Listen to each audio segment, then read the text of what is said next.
اعوذ باللہ من الشیطان الرجیم بسم اللہ الرحمن الرحیم۔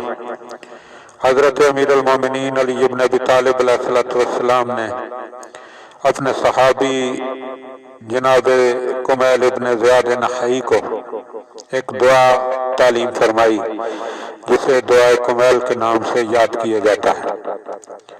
اس کے چند جملے: اللہم اغفر لی الذنوب التی تحت کل اسم، اے اللہ میرے ان گناہوں کو معاف کر دے جو پردہ فاش کرتے ہیں۔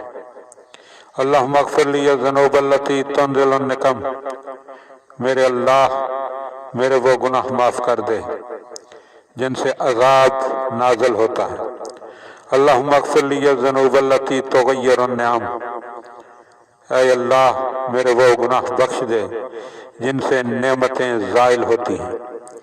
اللہم اغفر لی الذنوب التی تحبس الدعا، اے میرے اللہ میرے وہ گناہ بخش دے جو دعا کو روک دیتے ہیں۔ اللہم اغفر لی الذنوب التی تقطع الرجا، اے میرے اللہ میرے وہ گناہ بخش دے جن سے امید ختم ہو جاتی ہے۔ اللہم اغفر لی الذنوب التی تنزل البلاء، اے میرے معبود میرے وہ گناہ بخش دے جن سے بلا نازل ہوتی ہے۔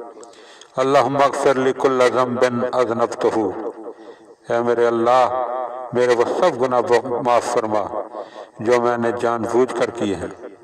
وکل خطیۃ اخطأتھا، اور میری وہ تمام لغزشیں معاف کر دے جو مجھ سے ہو چکی ہیں۔ اللہم صلی علی محمد و آل محمد۔ دعائے کمیل کے یہ جملے ہمیں بتا رہے ہیں کہ انسان کی زندگی پر گناہوں کے کیا اثرات مرتب ہوتے ہیں۔